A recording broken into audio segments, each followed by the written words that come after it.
are concerned about the dark side of social media, something we don't really hear that much about these days.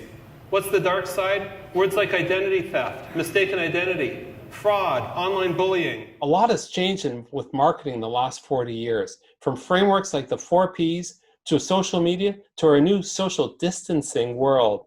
The one thing that hasn't changed, though, is trust. This is big, profitable Google shutting down some of its social services. With 590 or so of these social media sites there, it's not reasonable to expect that they'll all be around next year. Which means you've got to sort of split how much time you spend in all of them. As an organization, certainly if you want to have influence and engagement, but also as an individual. Okay, so let me take a sidebar. Let me ask, how many people have spent any time in Montreal? Okay, has anybody ever heard of Hotel Eureka? Yes? It's a good hotel? Just heard of it. I'm so glad you didn't say you were there. I asked the same question about a month ago to an audience. I had this slide in there as well, and somebody at the back of the room says, yes, excellent place, excellent place. How do I know about Hotel Eureka? My son, who's 19 and a half, he's in second year engineering at Waterloo. When he turned 18, he informed me that he and two of his friends were going to go on a cultural exchange to Montreal.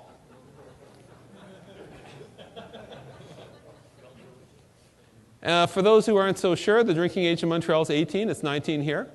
So he says, I got it taken care of, Dad. The three of us, we got mega bus tickets, $1 there, $1 back, and we got a boutique hotel right in downtown Montreal. This is going to be just perfect. Okay, we don't need to rent a car. We'll be just there. I think, really, how did you choose that particular hotel? He says, well, I just looked for the cheapest, just like the mega bus. Well, guess what? I decided to check it out, and I went to TripAdvisor. And holy cow. Worst hotel ever, it had bed bugs, hookers and crackheads. I said to him, you know something, it's fine if you want to go there with your friends. I just don't want more of those friends coming back with you into our house. My question is this to you. Do you think that Hotel Eureka cares about what people write? For the first time ever, we have an ear to the conversations that are happening out there. And we've got a choice to do one of several things. We could ignore it like Hotel Eureka. We could listen so we can learn. We could participate in the conversations that are out there, or we can host those conversations and perhaps influence them one way or the other. We've got those choices, but there isn't really a choice for a professional association, nor for policymakers. There isn't that choice. But what we do out there makes a difference. It makes a difference to us as individuals. It makes a difference to us within the context of the communities that we operate in, our professional lives. And it also makes a difference as a profession as a whole. Because when somebody says, what does it mean to be an engineer? What does it mean to be a policymaker? We all have a stake in figuring out what that is.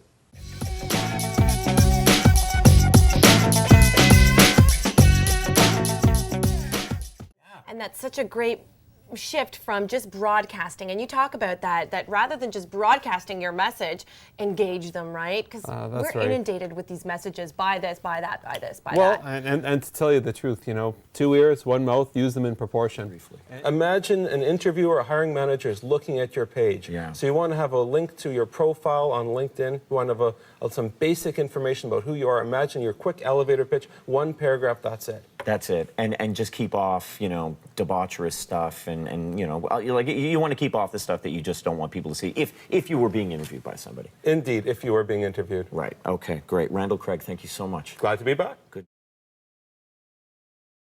This is going to sound like hyperbole, but it really isn't. Randall is one of the smartest people I've ever met, I know, in the world. That's it. Now, this is a great session because when I walked in the door, I walked in with a closed mind, and when your session ended, I walked away with a whole new beginning and understanding about social media. Very impressive for me is just how strategic he is in his thinking and how holistic he is. Hardworking, and he's a really good marketer. And he's very knowledgeable. He knows a lot of stuff about business and being an entrepreneur. Inventive, creative, a really strong sense of what communicates well and what doesn't. And I call him the king of making order to chaos. He's really great at being able to zero in on a problem. Too, and I usually speak after Randall, and he's a hard act to follow, so very engaging. But I have nothing but good things to say about him, and I would recommend him to any company or any corporation. He is probably one of the most recognized and knowledgeable people in the field, and I would have absolutely no hesitation in recommending him completely without any reservation at all, because he's so great.